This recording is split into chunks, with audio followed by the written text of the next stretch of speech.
والأمثال تضرب ولا تقاس كما قلت لكم. هاي تكملة الموضوع.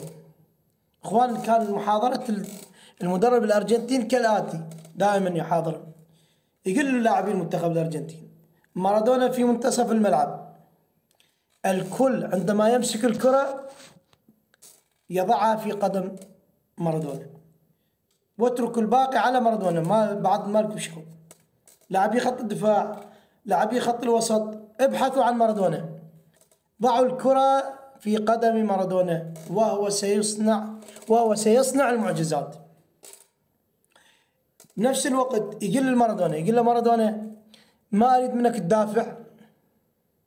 انتبهوا اخوان، قلت لك انا راح اربط ويا المنتخب العراقي.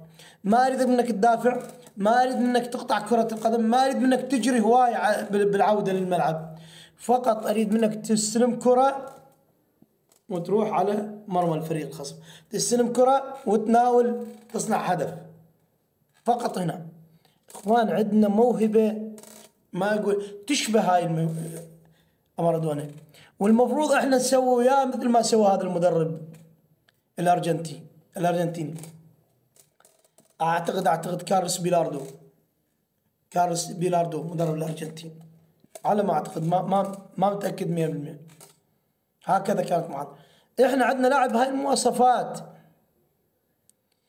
يا اخي، والله عظيم. يعني هذا زيدان اقبال، والله لو تسلمها احنا 10 كرات اعتقد من 10 كرات راح يسلم جول. يا اخي دخلت 10 دقائق ويا الاردن، انت ايش صنعت امام الاردن؟ خلال 93 دقيقة ومن هناك دقيقة 94 دقيقة ما صنعت لك جول.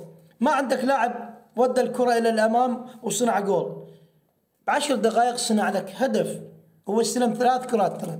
زين العفو، انا لاطش على زين الدين زيدان. على زيدان اقبال 3 كرات استلم، واحدة منهن لعبها الى ميمي. والملاحظة ترى الكرة اللي جت زيدان اقبال ما اجت من لاعبينه، انقطعت، هو قطعها ولعبها الميمي وهدف محقق ضاع.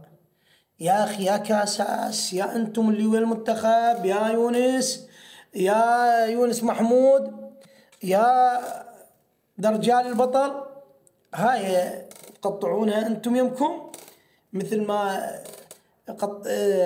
اللقطات اللي تقطع زيدان اقبال امام روسيا لما يلعب مناولات. ليش هاي ما موجوده؟ علينا احنا منتخبنا اذا نريد نفوز على عمان بهالطريقه هاي، ضعوا الكره في قدم زيدان اقبال وسيصنع لكم الكرات وسيكون هو الهداف.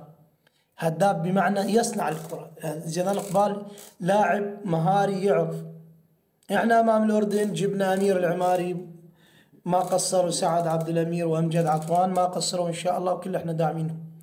لكن هؤلاء لاعبين يعرف يلعب يمين يسار، يلعب للخلف، لكن امام المرمى صناعة هدف تحتاج الى لاعب بمواصفات هذا اللاعب، مواصفات زيدان اقبال. تذكروا ناطق هاشم المرحوم. ناطق هاشم كان المعلق خالد الحربان الكويتي يقول اذا لعب ناطق لعب المنتخب، كان يسميه بلاتيني العرب. ليش؟ ناطق ما يمنه ويسره وهاي والحارس المرمى، لا، الى المرمى، الى الهدف. تذكرون كاس العالم 86 الهدف اللي سجله المرحوم احمد راضي؟ باعوا له شلون مناوله بين 4 مدافعين المنتخب البلجيكي، مناوله انهت. فاذا نريد نفوز على عمان اول شيء نضع زيدان اقبال ونعطيه الثقه حتى نفوز. تحيه للمحللين الرياضيين العراقيين اللي ما اعطوا زيدان اقبال حقه وما قيموه، ولحد الان ما شفت محلل اجى وقال زيدان اقبال كذا كره. لحد الان ما شفت واحد قال زيدان اقبال صنع هدف امام الاردن.